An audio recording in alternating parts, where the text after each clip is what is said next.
La question que vous m'avez le plus posée après ma vidéo sur les parasites gingivaux, c'est mais comment ça s'attrape? Aujourd'hui, on ouvre le dossier. J'ai mené l'enquête et j'ai découvert 4 routes d'invasion, dont une que vous n'imaginez même pas. Et je vous préviens, la route numéro 3, celle de l'auto-sabotage, elle m'a touché personnellement. Je sais, l'idée d'avoir des parasites dans la bouche est dérangeante. J'ai eu le même choc quand j'ai découvert ça. Mais avant de paniquer, laissez-moi vous expliquer le principe le plus important que j'ai compris. Mon propre jardin buccal était une friche, il y a quelques années. Les mauvaises herbes avaient tout envahi. J'ai appris à devenir un bon jardinier, et c'est ce que je vais vous transmettre aujourd'hui. Car voici la vérité. Les parasites sont comme des mauvaises herbes. Vous pouvez jeter autant de graines de pissenlit sur une pelouse parfaitement entretenue, elles ne prendront pas racine. Le vrai problème, ce n'est pas la contamination, c'est la qualité de votre terrain. Alors, de quel parasite parle-t-on exactement? Oubliez les images de science-fiction. L'ennemi principal est une créature microscopique, une amibe appelée Entamoeba gingivalis. Pensez à elle non pas comme un monstre, mais comme une mauvaise herbe invasive et opportuniste. Elle ne peut pas s'installer sur une gencive saine et bien entretenue.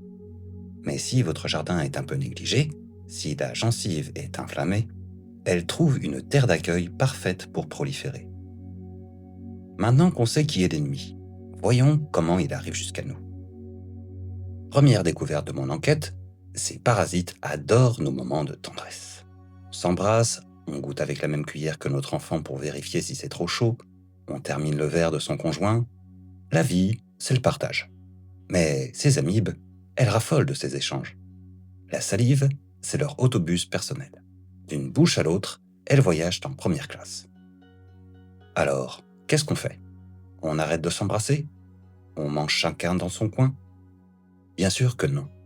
La solution n'est pas de vivre dans une bulle. C'est de s'assurer que tout le monde dans la famille a un jardin bien entretenu. Si votre terrain est sain, même exposé aux parasites, ils ne pourront pas s'installer. Alors là, c'est le point qui m'a le plus touché personnellement dans cette enquête. J'ai un chien et un chat et je les adore. Apprendre qu'ils sont des porteurs naturels d'Entamoeba gingivalis, ça a été un choc. Balto, mon husky, il a cette habitude de me lécher le visage dès que je rentre. Rituel d'amour pur. Est-ce que ça veut dire qu'il faut arrêter de leur faire des câlins? Absolument pas. Mais, et ça fait de la peine à mon loulou à chaque fois, j'ai arrêté de le laisser me lécher le visage. Vous devriez voir sa tête déconfite. On se lave les mains après avoir joué, on fait attention au contact salive-visage, et c'est tout. L'amour reste le même, la vigilance a juste augmenté. Mais nos animaux ne sont pas les seuls vecteurs inattendus. Regardez bien cette carafe d'eau, ou le réservoir de votre machine à café. Ces carafes qu'on laisse traîner des jours entiers, des réservoirs de brosse à dents électriques qu'on ne change jamais. Autant de petites piscines à parasites qu'on ignore complètement. L'auto-sabotage. Cette route, c'est celle qui m'a le plus marqué. Il y a quelques années, je traversais une période de stress intense au boulot. Et pour gérer, j'avais repris la cigarette. Erreur fatale. Pas seulement à cause de la nicotine qui affaiblit les défenses de vos gencives, ça, on le sait tous. Mais il y a un autre facteur qu'on oublie. Un fumeur porte la main à sa bouche plus de 100 fois par jour. 100 fois. C'est 100 occasions de plus de s'autocontaminer. 100 fois où vos doigts, qui ont touché tout et n'importe quoi, entrent en contact direct avec votre bouche. Le stress, lui, libère du cortisol qui supprime votre système immunitaire local. Vos gencives deviennent littéralement incapables de repousser les envahisseurs. Stress plus cigarette égale terrain parfait pour l'invasion.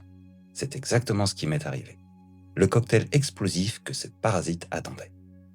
La route que tout le monde ignore, nos mains. Cette dernière route, c'est celle qui m'a le plus surpris dans mon enquête. Pensez-y.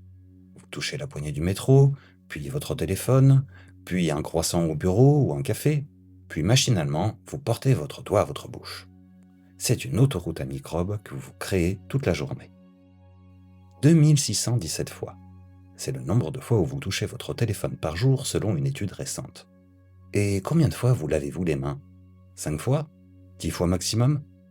Le cercle vicieux est implacable. Mains contaminées, bouche, installation sur terrain favorable, propagation familiale. Et ça recommence encore et encore. La solution, ridiculement simple. Se laver les mains. Vraiment. Avant chaque repas, avant l'hygiène dentaire, après tout contact à risque. Et surtout, ne jamais porter ses doigts à la bouche sans s'être lavé les mains. Cette habitude toute simple peut réduire de plus de 80% les risques d'autocontamination. Vous connaissez maintenant les 4 routes d'invasion et, plus important encore, les 4 boucliers pour les stopper. Ce qu'il faut retenir, c'est simple. Le vrai problème n'est pas le parasite, c'est un jardin buccal mal entretenu qui lui permet de s'installer. Votre mission n'est pas de vivre dans une bulle, mais de cultiver un terrain si sain qu'aucune mauvaise herbe ne pourra y prendre racine. Si cette enquête vous a été utile, merci de laisser un like. C'est ce qui aide le plus la chaîne à diffuser cette information au plus grand nombre. L'enquête complète avec toutes les sources se trouve comme d'habitude en description. Maintenant que vous savez comment ces parasites arrivent, une question encore plus fondamentale se pose. Pourquoi s'installent-ils durablement chez 50% d'entre nous alors que les dentistes, eux, semblent totalement immunisés? Y a-t-il une conspiration? Ont-ils un secret qu'ils ne partagent pas? Dans la prochaine vidéo de cette série d'enquêtes, nous allons ouvrir ce dossier explosif. Je vous révélerai ce que j'ai découvert en étudiant le travail d'un parodontologue qui a passé 40 ans à observer au microscope ce que les autres refusaient de voir. Le titre de cette prochaine enquête: pourquoi 50% des Français perdent leurs dents après 40 ans alors que les dentistes gardent les leurs? Pour être certain de ne pas la manquer, abonnez-vous et activez la cloche. La connaissance est la première étape, l'action est la seconde. Et la vérité est souvent là où on nous dit de ne pas regarder.